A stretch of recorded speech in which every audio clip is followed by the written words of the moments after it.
Magandang araw mga bossing, sa naghanap dyan ng 7-seater SUV na low mileage automatic transmission na diesel engine. Ito available tayo. Ford Everest ulit tayo mga bossing na ang mileage is 27,000 km mga boss, no? Yan, naka all disc brake yan, then titanium. Yung plate mga bossing ha, nasa loob ano, kasi kakatapos lang i-detail at i-bapping mga boss, kaya yan nasa loob pa. Then hindi pa nga nababapping yan sa bubong, so hiniram ko muna kasi nga low mileage to mga boss. So baka sakali tayo at baka yung ating mga viewers and buyers matitipuhan to mga boss ha. Ito, then bukas pwede na to mga bossing. Ito na lang naman yung mga lilinisin yan, basic na lang.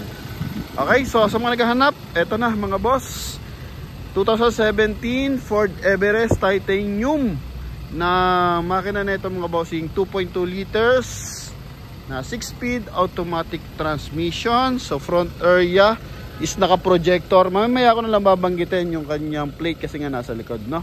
Projector headlight, as in presentable ito mga boss, original paint. Bapping lang ang ginawa dito talaga mga boss, no? Yun nga lang, matikas na nagbabapping dito. Padalawang araw niya na itong binabapping mga boss, kaya tingnan mo na kung gaano kakintab. Naka 4-eye sensor to mga boss. Then buo yung kanyang chrome na front grille. Then dito sa harapan yung kanyang skid plate na kulay silver. So ito yung binabanggit natin na 4 yung sensor. Okay, pinaka blind spot assist siya ng driver para pag may mga sumisingit o kaya pag nagpa-park, so maiwasan natin ang collision. Then sa price nila dito mga bossing, ang presyo nila 925. So kasi nung nakaraan meron tayong sunset red, no? Yan, sunset red natin 925 din. Pero ito kasi mga boss, hiningan ko ng tawad to kasi ano to mga bossing, yung gulong is palitan. Yun lang ang pinaka-issue nito mga boss, gulong lang. So yun, hinirita natin from 925. So binigay sa atin ng 875 to mga boss, no? Yan, so eto mga bossing is siguro doon sa 875 mga boss, kasama na yung transfer of ownership doon mga bossing, ano?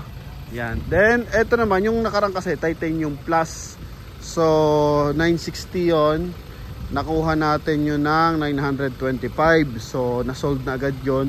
Yung ating isang buyer nga, nag-reserve pa talaga siya, pinuntahan niya yung unit, talagang naunahan siya, no? Kasi yung first taker kinuha nila mga boss. Di yung ating buyer na nag-reserve, so waiting siya sa ganung kulay, sunset red na titanium plus yung kasi may sunroof tsaka naka power tailgate. So ito naman mga boss is titanium lang kasi ang Ford Everest hanggang titanium plus yan, 4x2 and 4x4 mga bossing, no? Yan, so tuloy tayo dito. Okay, so ito mga bossing, ganun nga, sobrang kinis din and as in presentable. May mga konting gas-gas, yan, ganyan lang talaga, napakaliliit lang mga bossing. Then sa gulong nito R20 5 stud, then naka 6 stud, naka 6 spoke din mga boss, then naka all disc brake, no? Yan, chrome yung kanyang sidings, ito. Then yung kanyang side mirror cover. Yung issue ng ating titanium plus, ito dito basag yun mga boss, no? Yan, pero yun naman sinagot din naman ng dealer yun, yung about doon, kaya ayos. Okay, then chrome yung door opener. Leather din ang interior natin dito mga boss. Yun yung pa sa atin nating plaque, so hindi nagamit kasi nga walang plate number. As in, kita mo naman mga boss, oh, orig na orig yan mga bossing. Upuan, no? Yan, then ito din buo. Yan, wala nga siya masyadong galos mga bossing kasi nga 27,000 lang ang mileage nito. Naka 2 din. So ito may ilaw to mga boss, yung kanyang pinaka seal guard mga boss, oh. Yan, oh. Diba? Then dito naman sa kabila, oh, even yung kanya second row, as in sobrang presentable. 875 to mga bossing. Yan. Okay, so itinawad na natin yung gulong kasi mga boss, oh. Hindi naman siya ganun kakalbo mga bossing, no? Hindi siya ganun kakalbo, hindi siya yun nga lang, ito may mga lamat-lamat na kasi. So So expired na siya mga boss. Kasi since 2017 pa. Goodyear yung kanyang spare tire. Then sa likuran is naka reverse parking camera. Then 4i reverse parking sensor. Oh, ha? Ito. Then dito naman alikabok na lang to mga boss. Lilinisin. Parang ito. Yan mga boss, oh. Yung mga puting-puting yan. Yan, oh. Alikabok ng bapping yan. Na rubbing compound. Alright. Then, dito tayo sa likod. Ito. Ano to mga bossing? Chrome na Everest emblem. Yan. Ito yung plaka. Check natin yung coding. Ending 5. So, Wednesday mga boss. Okay. Yan. Then ito, ilang gamit nila, tatanggalin na lang ito mga boss. So dito naka manual yung pag-fold mga boss. Okay. Then ito, tanggalin lang natin. Para in case kailangan natin ng additional space. So pwede. Ito. Yun o. Tanggalin lang natin itong attach case. Yun mga bossing. So good for 7-seater to. Even dito mga boss, wala mga kalmot-kalmot yan. Sobra kakinis. Even dito mga boss, hindi nga ata nagamit to eh. Wala mo lang na ipatong. Ito lang ata yung naipatong dyan mabigat mga boss. May rubbing compound pa. Hindi pa kasi tapos, siniritan lang natin. Yan. So ito naman yung likod. Vehicle pa yung gamit nilang tint mga bossing. Kabilang side.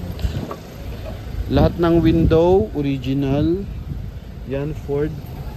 Door panel mga boss Hindi yata nga ito na mga bossing Siguro pang service lang to mga boss. Sobra kakinis talaga naman. Grabe.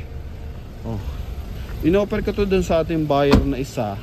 Naunahan doon sa Sunset Red. Kaso I think malaman natin bukas or sa ibang araw ko lang babalik si madam kasi nandiyan yung kanyang reservation So ano naman siya doon, alam naman niya yon na second taker siya. If ever na ayawan na nag-reserve, sa kanya mapupunta. Kaso yung una nag-reserve talagang hindi rin na yon ng mga boss. So dito titingnan niya pa to kasi ayaw niya ng ibang kulay. Gusto niya red no? So malaman natin. Kulay gray mga boss. Ang ganda ng panel Yun so, iba gas na yan mga boss Mileage natin 27,850. Yan, busina. Alright. Then dito audio video mga boss. Climate control. Yan pwede may connect sa cellphone mga bossing. Then via ano na to, mirroring siguro. Bluetooth pwede rin mga boss. Yan. Then Wi-Fi connect na rin siya mga boss. Okay, Android Auto tsaka Apple CarPlay meron na rin siya mga boss. Kulay black yung kanyang ceiling. Not sure lang kung maliwanag pa sa inyo mga boss kasi medyo madilim na. Yan 520 na mga boss Automatic transmission, 6-speed. Yan. Silipin lang natin yung kanyang engine bay if malinis na. Yan yung seal guard niya mga boss. Okay, upuan. Power seat to mga bossing Yan. Power seat. Okay. Then ito sa mga headlight mga boss. Wala siyang paddle shift. Leather niya. As in all orig naman to mga boss. Okay. Then cruise control. Yan.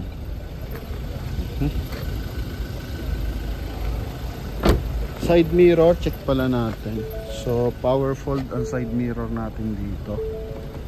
Yun Okay. Then power adjust. Diyan muna tayo sa kabilang side. Yun. Kita naman mga bossing. Then dito din power fold and same time power adjust. Yan, dito yung switch, then dito. Yun tulak mo lang siya mga boss. Yan. Rotate mo lang mga boss. So gumagana. Okay, dalawa available na susi. Then engine bay tayo. Yan, may roof rail na kulay silver. Then ilaw niya mga boss, projector. Ito, yan, malinis na rin pala yung ano niya, engine bay.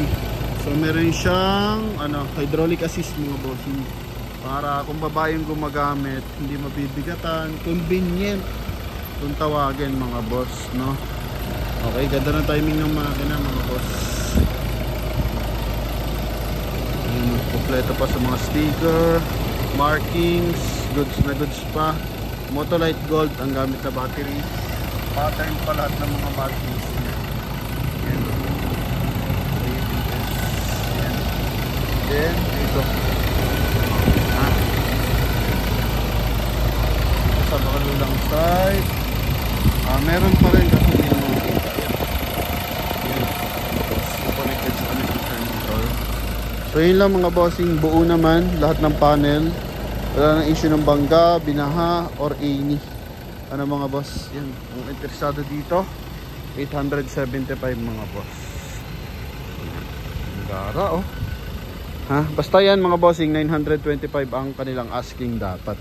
Sabi ko boss, yung nakaraan 925 na namin nabenta. Pero yung kasi bago yung mga gulong, 925 namin nabenta. Kasi yun nga, mga bago na yung gulong, naka power tailgate.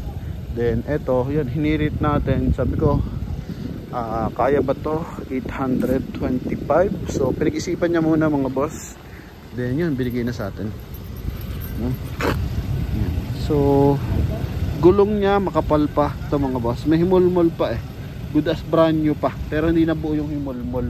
Wala na yun sa bato kung tawagin yun dito. No, pero sa side meron pa. So 95% pa yung tread life niya mga boss. Makapal pa. Okay, so sa mga interesado sa Everest natin, yan, buo yung kanyang step board, pati yung kanyang chrome line sa gilid, buo. Yan. Ito lang nakita ko dyan, patche kaperaso, no? Then dito naman plaka yan mga boss. So yun Wednesday ang coding nito mga bossing. So sa mga interesado, tawag na sa ating contact number na sa screen, connected dyan ng Viber and WhatsApp mga boss. So thank you very much, God bless. So sa mga nangangarap ng Everest, ito may tape mga bossing kasi binabapping yan, explain lang natin. Okay, yan kaya may mga alikabok para kumintab. 2 araw na tong binabapping. So mahal kasi yung rate sa bapping, kaya sulit naman mga boss, magaling tumira. Okay, so yun lang mga bossing, thank you very much. Ang kisig naman na ito. Bye bye.